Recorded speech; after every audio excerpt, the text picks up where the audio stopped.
Have you ever felt just a bit out of sync? Maybe, a persistent sense of unease or just that quiet yearning to understand your inner workings a bit better. Hmm. It's that feeling, right, of wanting to bring more harmony into your physical and, well, your emotional landscape. Yeah, definitely. Okay, so let's unpack this. Today, we're embarking on a really fascinating deep dive into a concept that I think beautifully bridges ancient wisdom and modern well-being, the chakra system. It really does. Our sources for this exploration, they delve right into chakra balancing, techniques and analysis, and our mission here is basically to shortcut your understanding. Yeah, cut through the noise a bit. Exactly. Extract the most important insights into chakras, their kind of surprising historical roots, actually, and how they intimately relate to your holistic well-being. You might discover some truly unexpected connections. I think so. So at the core of many ancient Eastern philosophies, and it's really central to the sources we're looking at, is this profound idea that we are more than just, well, our visible bodies. Right, more than meets the eye. These traditions propose that human life exists in two interconnected dimensions. You've got the tangible physical body, known as the stula sarira, The gross body. and then this non-physical, energetic, subtle body, the sukshma sarira. Yes. And what's truly foundational here, the core belief, is that these two aspects, they constantly interact. They mutually affect one another. So it's not like one causes the other, they influence each other back and forth. Exactly. It forms a truly holistic model of health where, your emotional state can profoundly influence your physical well-being and vice versa. This whole intricate energetic anatomy is the very foundation for understanding chakras. Okay, so that sets the stage. What exactly is a chakra then, the word itself? It's Sanskrit. It translates to wheel or maybe spinning disc. Which feels like a perfect metaphor for their dynamic nature, right? It really is. Our sources describe them as these vortices, these spinning centers of vital life force energy, often called prana in the yogic traditions or ki in others. And they're situated along the central axis of the body. That's right. The most widely recognized system, and the one we'll mostly focus on, maps 7 of these primary energy centers. They run along the spinal column, starting right at the base Muladhara. and ascending all the way up to the crown of the head, Sahasrara. Fascinating. And what's really fascinating here is that these chakras, they aren't just isolated points. They're critical nodes within an incredibly vast and complex network Oh, right, the channels. of subtle energy channels. Exactly. They're called nadis. And traditions say there are thousands of them. Thousands. Wow. But among them, 3 are considered particularly vital. You have the Ana Nadi, running along the left side of the spine. It's associated with lunar cooling, sort of feminine energy. Okay. Then there's the Pingala Nadi on the right side. That's linked to solar heating masculine energy. Right, left, sun and moon. Precisely. And finally, the Sushumna Nadi. This is the central channel, largely corresponding to the spinal cord in the physical body. And this sushumna is key, isn't it? It's viewed as the main conduit for spiritual energy. And interestingly, at its very base, within that first chakra, resides what's known as Kundalini. A coiled serpent energy. Exactly. Conceptualized as this coiled serpent representing latent, divine, cosmic energy within every person. The ultimate aim in many traditional yogic and tantric practices is to awaken this potent energy, And have it rise up. encourage it to rise up the Sushumna Nadi, activating each chakra one by one, leading to, well, profound expansions of consciousness and ideally spiritual liberation. Okay, now here's where it gets really interesting, historically speaking. Because there's a common misconception, isn't there? There really is. That the modern 7-chakra model is this ancient, unchanging, monolithic thing. Right, like it's always been exactly this way. But the historical texts, they reveal something quite different, which might surprise some people. More fluid. Much more fluid, yeah. A diverse landscape. Different tantric schools, different lineages. They actually worked with varying numbers of chakras. Some focused on 5, others used 9, even 16 were mentioned. 16. Wow. And the names we commonly use today, like Muladhara, Svadhisthana, they weren't universal either. They were specific to the practices of particular schools. So the 7-chakra system we know now is just one of many systems out there. It was one of many, yes. Though it did become quite prominent over time, even within India. So how did this specific system become so dominant in the West? Well, if we zoom out a bit, Its widespread prevalence in the modern West can actually be traced pretty precisely. It goes back to the early 20th century, Okay. largely due to the work of Sir John Woodruff. He was an English Orientalist. And in his really influential 1919 book, The Serpent Power, I've heard of that one. right, he translated a Hindu text that introduced what was essentially a 6+1 chakra system to the Western world. Because there just weren't many other comprehensive sources available in English at that time, this particular model became deeply codified. It basically became the chakra system in the Western popular imagination, So one influential book really set the standard. pretty much. And this process, this cultural transmission and adaptation, it also led to some significant modern additions, things that weren't in the original texts. Like what? Well, the most obvious one is the rainbow color scheme. Red, orange, yellow, green, blue, indigo, violet, assigned to each chakra in ascending order. That seems so integral now, but it's not ancient? Nope. That's a distinctly New Age innovation, probably from the mid-20th century onwards. It incorporates Newtonian color theory, but you won't find that specific ROIGBV sequence mapped to these centers in ancient Indian texts. They had different associations, often related to elements or deities. That's a huge revelation. It is. So the core insight here is that what's widely taught today isn't some pure, unbroken ancient lineage handed down perfectly. It's a powerful syncretic model. Syncretic meaning a blend. Exactly, a fusion. It blends ancient Eastern philosophy, a specific tantric structural map, the 6+1 system Woodruff highlighted, early 20th century Western esoteric interpretation, and modern wellness concepts. Understanding this rich, evolving history gives you a much more accurate and nuanced framework for appreciating and approaching the chakra system. It's not a rigid dogma. It's a living, adaptable framework that has continued to evolve. That really does shift the perspective, doesn't it? Knowing its history allows us to engage with it maybe in a more personal and meaningful way rather than feeling locked into one interpretation. I think so. And that brings us perfectly to the heart of this deep dive. We're now going to journey through each of the 7 primary chakras. We'll explore their unique profiles, the psychospiritual domains they govern, their physical links. Then we'll dive into understanding how to diagnose imbalances. What does underactive look like? What about overactive? And crucially, how they're all interconnected. That interconnectedness is key. Absolutely. After that, we'll look at a practical toolkit, diverse balancing techniques, everything from meditation and movement to vibrational remedies and how you can tailor those approaches. Making it work for you. Right. And finally, we'll look at integrating chakra awareness into daily life and, importantly, how this ancient wisdom intersects or maybe clashes with modern scientific and psychological views. So let's get started on this fascinating map of consciousness. Let's do it. All right, let's begin our journey right at the foundation. The root chakra, known in Sanskrit as Muladhara. Where is this one located again? It's right at the base of your spine, sort of between the anus and genitals, and it's traditionally associated with the color red. Okay, red, base of the spine. What's its core function? What's essential about the root chakra is that it's our anchor to the earth, our sense of safety, security. It governs our most basic needs, survival, stability, feeling grounded. Physically. Physically, it connects the legs, the feet, the large intestine or colon, and the adrenal glands. Think fight or flight response. Ah, makes sense for survival. So when it's balanced. When it's balanced, you feel secure, safe, stable. You feel present in your body and ready to meet life's challenges. Yeah. Grounded. Okay. Moving up a bit, just above the pubic bone, we find the sacral chakra. Svadhisthana, that's orange. Vibrant orange, yes. This center is all about flow, creativity, pleasure, emotional expression, sexuality. So feelings, creativity. Exactly. It's where our passions reside, our ability to experience joy, intimacy, sensuality.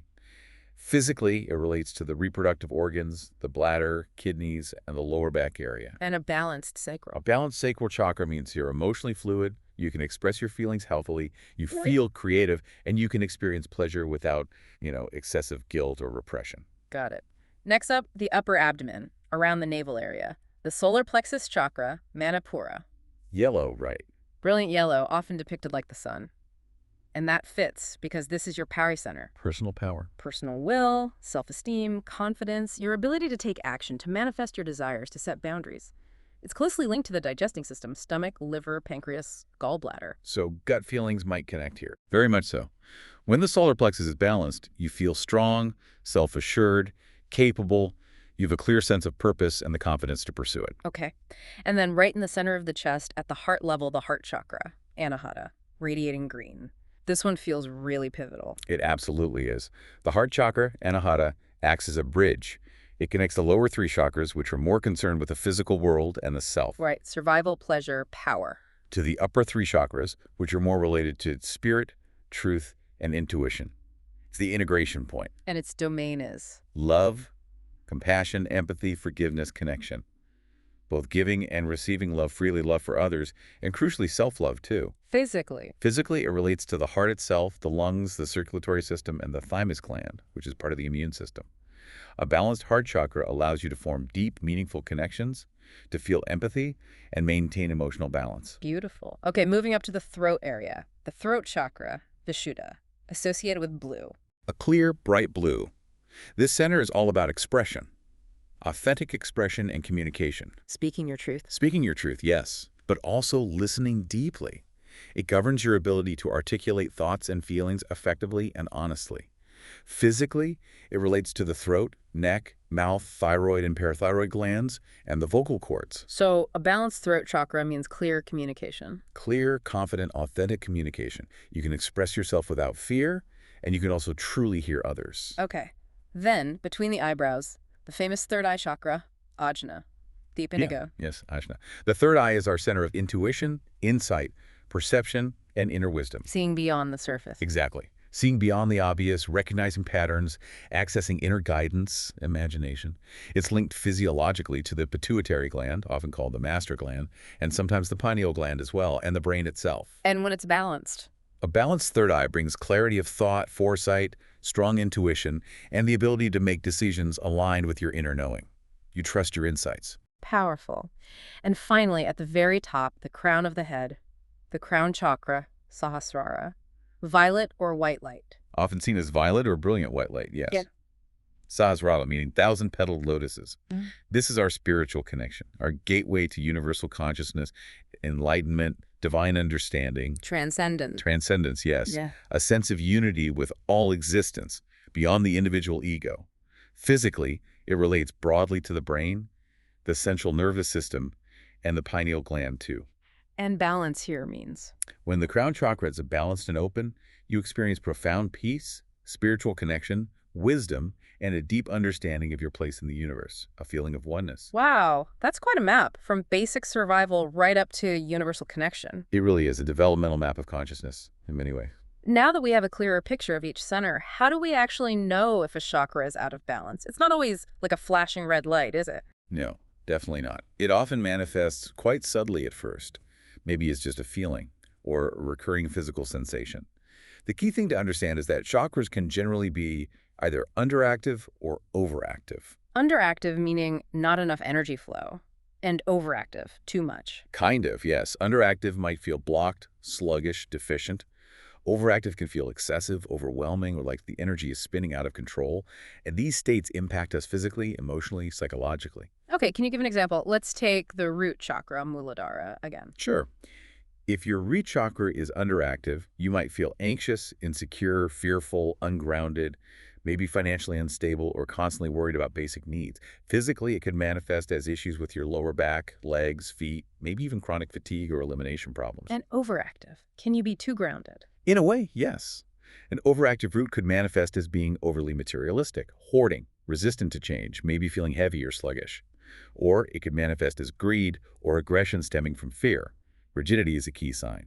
Interesting. Okay, what about, say, the solar plexus? Manipura, our power center. Right. An underactive solar plexus might leave you feeling powerless, passive, indecisive, lacking confidence. You might struggle to set boundaries or assert yourself. Maybe digestive issues too, like poor digestion. And the flip side, overactive power. If it's overactive, you could become domineering, aggressive, overly critical, maybe a control freak, trying to impose your will on everyone, needing to be right. It can also manifest as anger issues or even ulcers.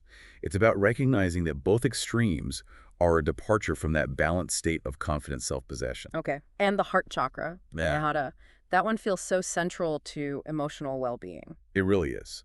An underactive heart chakra can lead to feelings of loneliness, isolation, bitterness, difficulty trusting others or yourself, and inability to forgive or express love.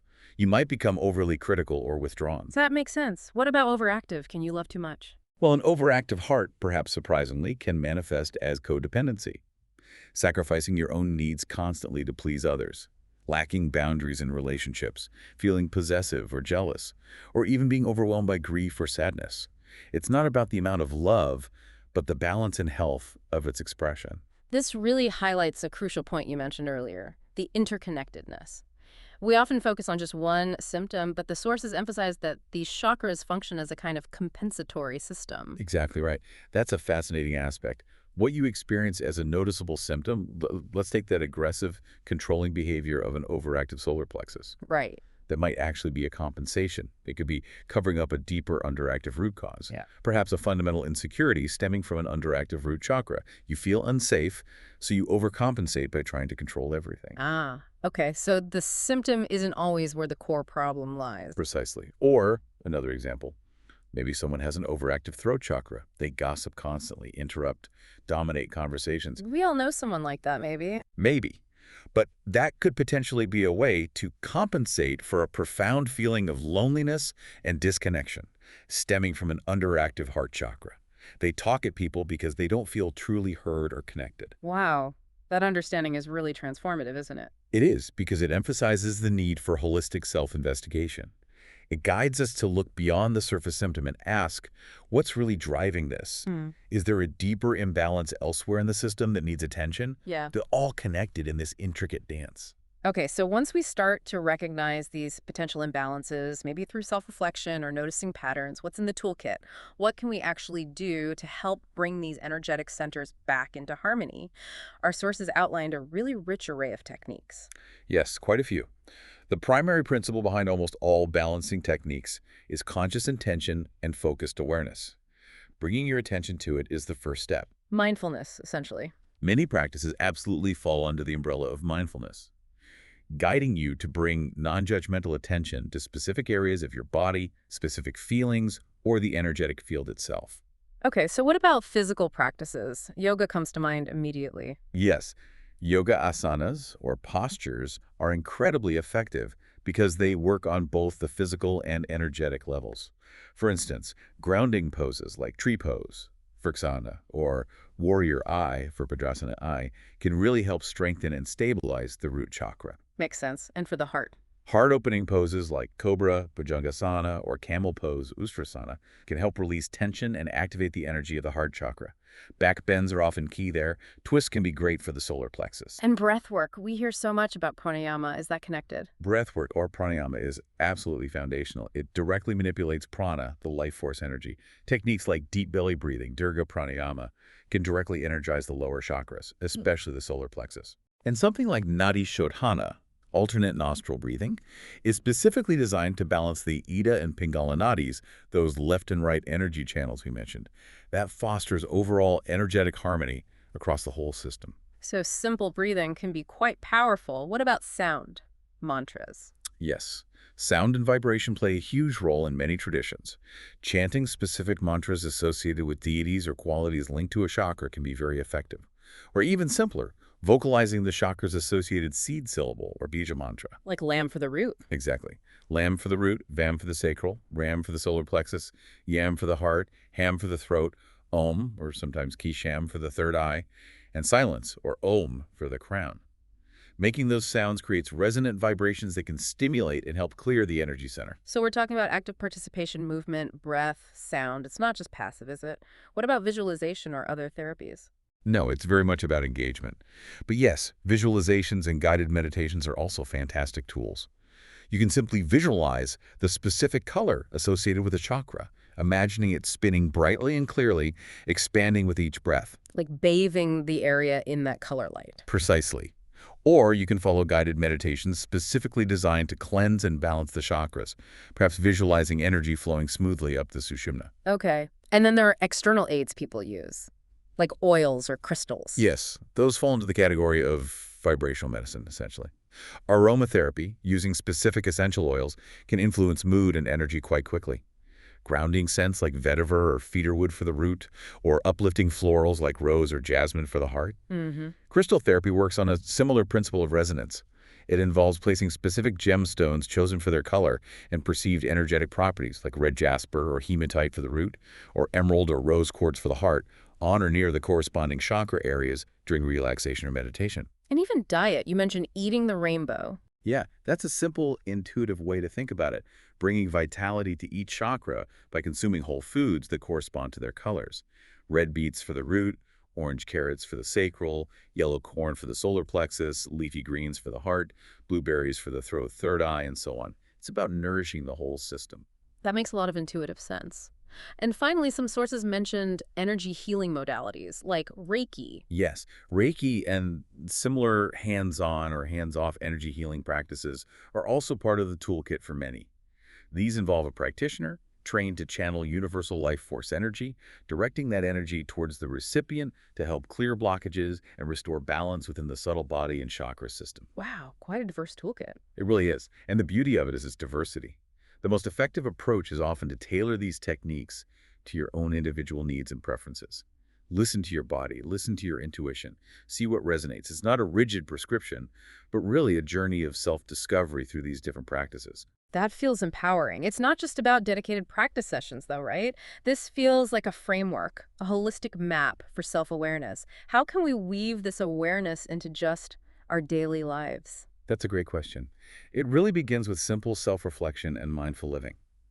Just pausing occasionally during your day, when you feel stressed or triggered, or even joyful, pause and ask yourself, where do I feel this sensation most strongly in my body?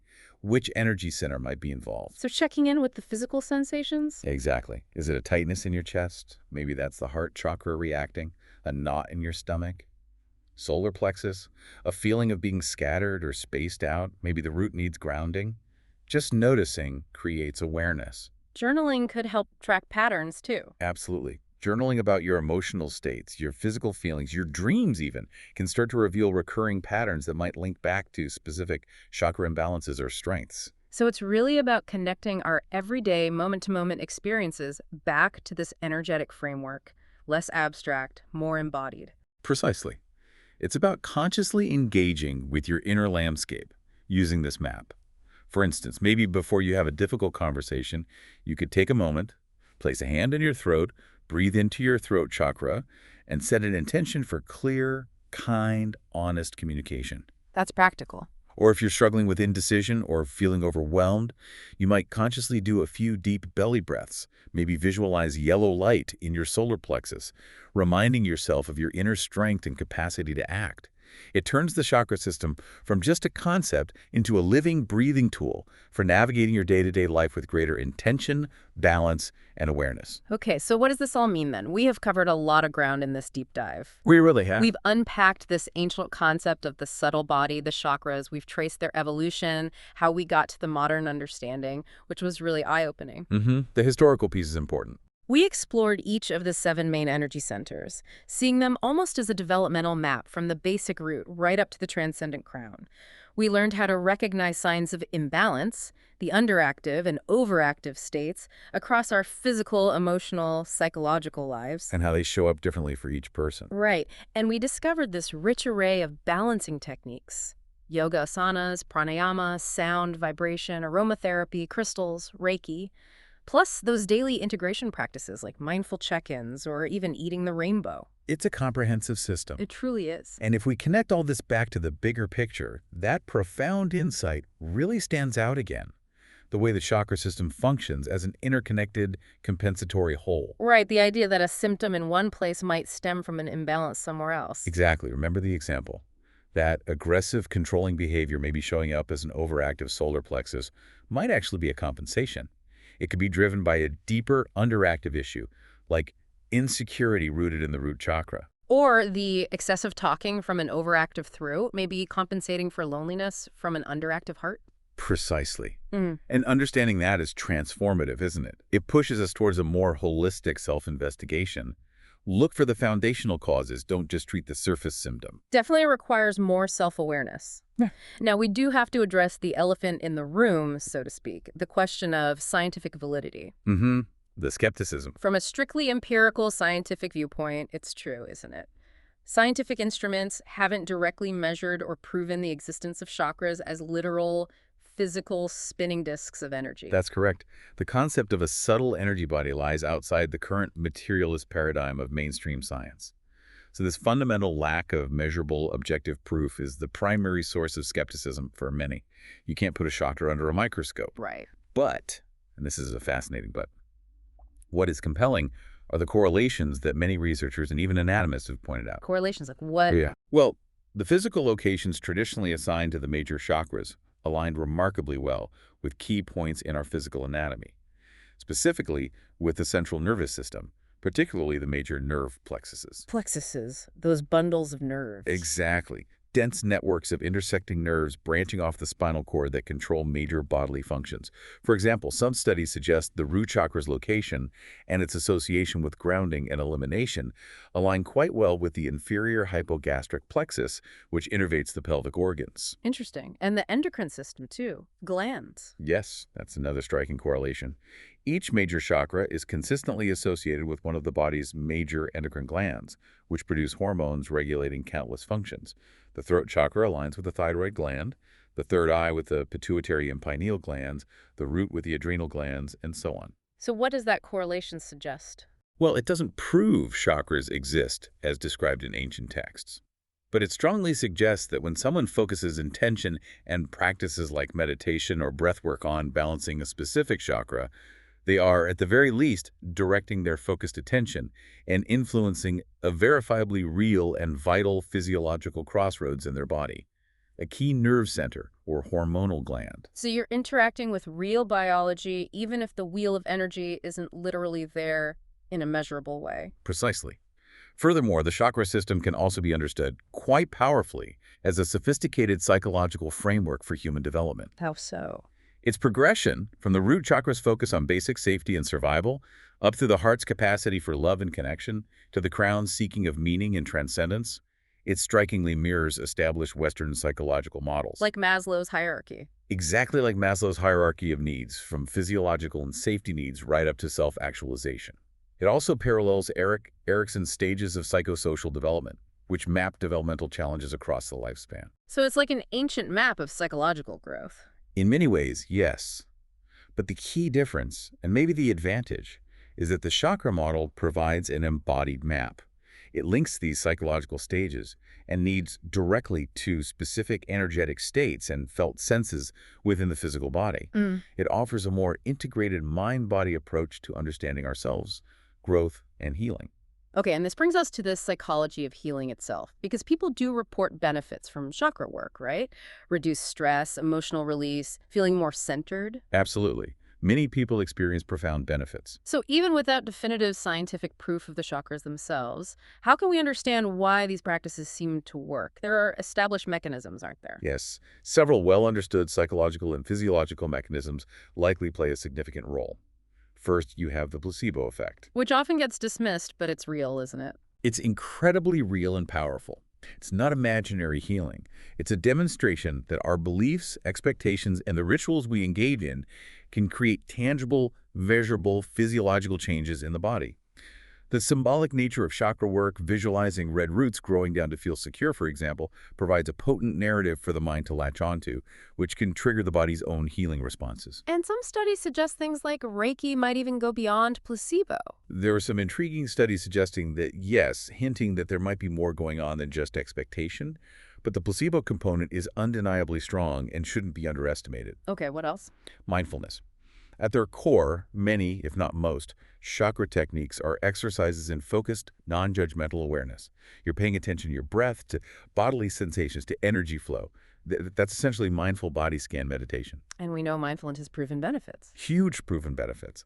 Stress reduction, improved emotional regulation, reduced anxiety and depression, changes in brain structure even. So chakra work is often a form of applied mindfulness. Makes sense. Anything else? The relaxation response. This is the physiological opposite of the fight-or-flight stress response. A vast number of chakra practices, meditation, gentle yoga, chanting, deep breathing, are specifically designed to calm the nervous system. Shifting from sympathetic to parasympathetic. Exactly. Shifting the body into that rest and digest mode.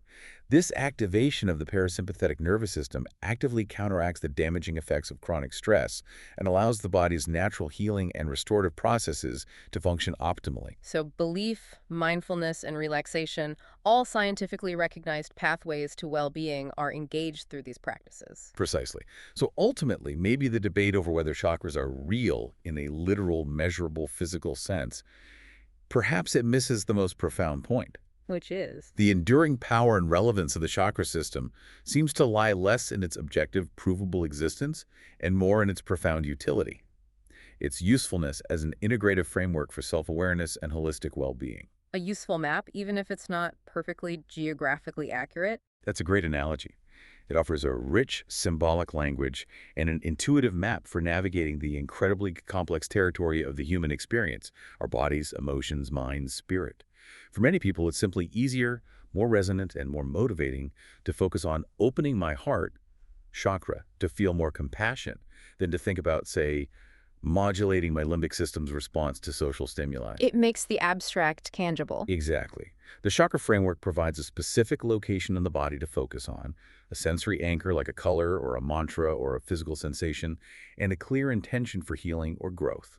And in doing so, you're actively engaging those very real, scientifically recognized healing mechanisms of the mind-body connection we just discussed. So it's a powerful tool for self-directed healing and awareness, regardless of the literal interpretation. I believe that's where its true value lies for many people today. That's a really powerful synthesis.